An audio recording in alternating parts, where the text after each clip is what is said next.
Welcome students. हमने topic discuss किया था इम्पीडेंस का, तो उसी से रिलेटेड प्रॉब्लम सॉल्व करते हैं।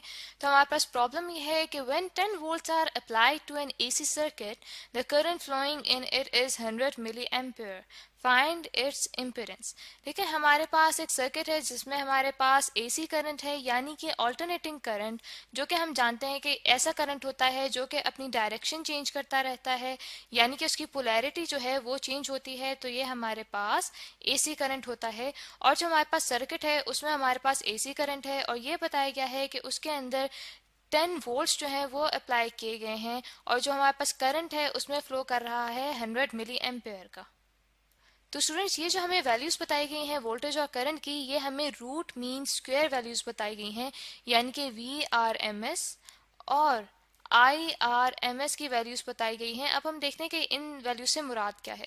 कि जब हम देखें कि आप यहाँ पे देख सकते हैं कि जो ऑल्टरनेटिंग करंट है उसकी एक मैक्सिमम वैल्यू है। फॉर एग्जांपल उसे मैं कह देती हूँ I0। ठीक है, ये मैक्सिमम वैल्यू है ऑल्टरनेटिंग करंट की, जो कि पीक को शो कर रही है। इस तरह से रूट मीन स्क्वायर हमारे पास वो करंट होता है जो पीक वैल्यू ऑफ करंट को जब हम 0.7 से मल्टीप्लाई करें तो हमारे पास root mean square value of current आती है।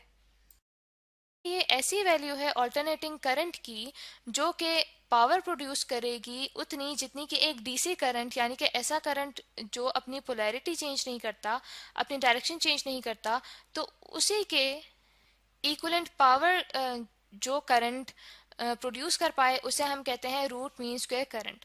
तो स्टूडेंट्स, मैं रिपीट कर देती हूँ कि हमारे पास जो रूट मीन स्क्वायर करंट होता है ये ऐसी वैल्यू होती है करंट की जो कि उतनी ही पावर प्रोड्यूस कर पाए जितना कि हमारे पास एक डीसी करंट जो है वो प्रोड्यूस कर सकता है। तो दैट मीन्स कि हमारे पास वोल्टेज की भी जो वैल्यू है वो भी रूट मीन स्क्वायर वैल्यू है वोल्टेज की, और जो करंट है उसकी भी रूट मीन स्क्वायर वैल्यू है। तो हमें कहा क्या गया है कि हमने कैलकुलेट क्या करना है इनकी वैल्यूज के थ्रू, हमने फाइंड करना है इम्पीडेंस, यानी कि इस सर्किट में जितनी रेजिस्टेंस है हमने वो फाइंड आउट करनी है। तो सबसे पहले देखते हैं कि हमारे पास डाटा क्या क्या मौजूद है, ताकि हमें पता चले कि जो हमारे पास क्वांटिटीज मौजूद हैं उनकी मदद से हमने क्या फाइंड आउट करना है। तो सबसे पहले हमें root mean square value given है वोल्टेज की, जो कि है 10 वोल्ट्स। उसके बाद हमें गिवन है करंट की वैल्यू रूट मीन स्क्वायर, जो कि है हमारे पास 100 मिली एम्पेयर। दैट मीन्स कि वो इक्वल हमारे पास हो जाएगा 100 इंटू 10⁻³ एम्पेयर के। और उसके बाद हमने फाइंड करने हैं इम्पीडेंस, यानी कि उसे मैं डिनोट कर देती हूँ जी से, जो कि हम फाइंड आउट करेंगे। तो स्टूडेंट्स, अब इस तरह करते हैं कि सोल्यूशन स्टार्ट करते हैं अपने प्रॉब्लम का।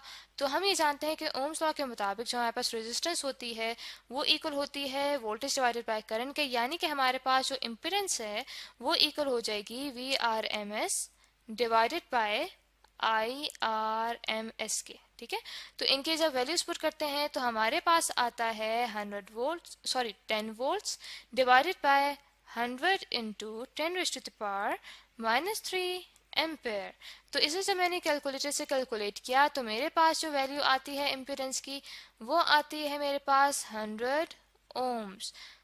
तो स्टूडेंट्स, आई होप कि आपको ये प्रॉब्लम अच्छे से समझ आ गया होगा कि कैसे हमने एक सर्किट में इम्पीडेंस को सॉल्व किया है।